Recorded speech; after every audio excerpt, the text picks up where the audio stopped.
जय श्री राम। प्रिय मित्रों, भगवान के नाम में अमोघ शक्ति होती है। भगवान नाम के प्रभाव से हम अपने जीवन में चमत्कारिक लाभ प्राप्त कर सकते हैं। आज हम आपके लिए कल्याण पुस्तक से एक और सत्य घटना लाए हैं, जिसमें राम नाम के प्रभाव से मृत्यु के द्वार पर खड़ा हुआ एक व्यक्ति फिर से पूर्ण रूप से स्वस्थ हो गया। घटना इस प्रकार है। बनारस जिले में जगत जननी जाह्नवी के पुनीत तट पर बूढ़ेपुर नाम का एक गांव है। पहले इसे बुद्धपुर कहा करते थे। शताब्दियों पूर्व यहाँ की भूमि तथागत के भिक्षुओं की तपोभूमि थी। यहाँ के निवासी पंडित श्री शिव कुमार जी उपाध्याय हैं। ये अचानक बीमार पड़ गए। संयम पूर्वक चिकित्सा होने लगी।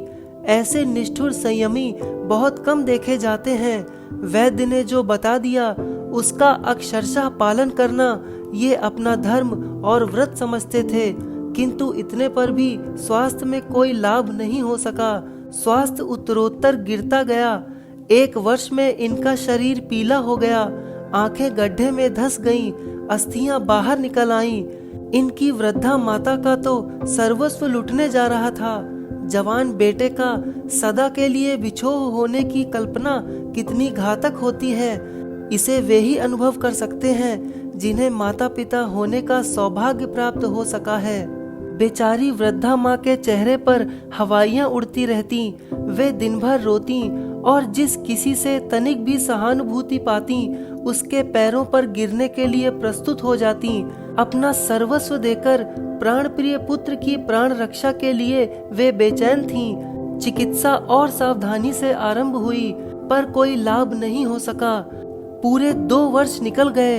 अब पीले चर्म से आवृत अस्थि पंजर के अतिरिक्त उनकी काया में कुछ नहीं रह गया था।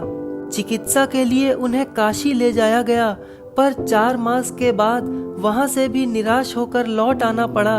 अब उनके लिए तिथि गिनी जा रही थी। किसी के मन में यह कल्पना भी नहीं उदित हो रही थी कि वे 1-1.5 मास के बाद भी इस धराधाम पर दिख सकेंगे। मैं रामायण का पाठ कर रहा था। धम्म की ध्वनि सुनी तो देहरी की ओर देखने लगा। शिव कुमार की माँ गिर पड़ी थी। कदाचित मुझसे कुछ कहने आई थी। उनका दुख मुझसे देखा नहीं जाता था। मैं सिहर गया और उनके पुत्र के कल्याण के लिए भगवान से प्रार्थना करने लगा।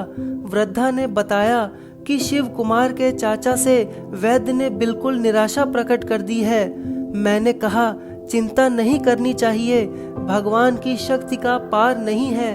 वे पानी से पिंड संवारते हैं, उनसे प्रार्थना कीजिए। पाठ से उठकर मैं सीधे शिव कुमार के यहाँ गया। उनकी धंसी और सूखी आंखें मेरी ओर देखने लगीं। उठाने से भी उनके हाथ नहीं उठ रहे थे।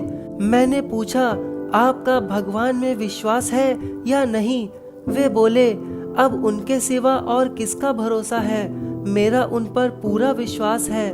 मैंने ऐसे ही कह दिया, तो आप एक काम कीजिए, प्रतिदिन प्रातःकाल अनार की लकड़ी से लाल स्याही से राम नाम लिखते जाइए।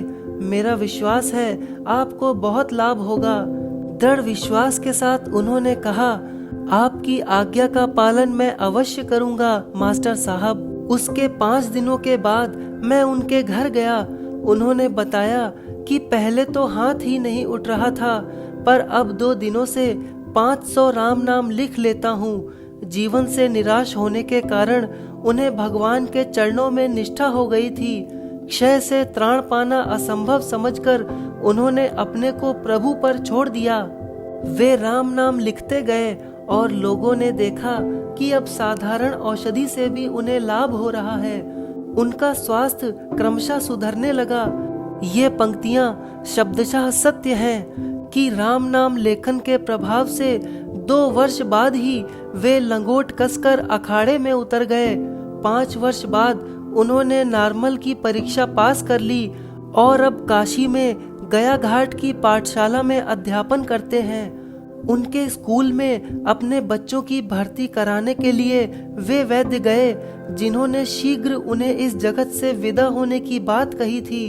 शिव कुमार उपाध्याय को इतना अधिक स्वस्थ देखकर वे उनका मुंह देखने लगे।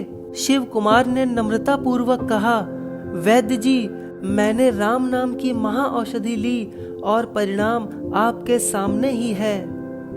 जय श्री राम।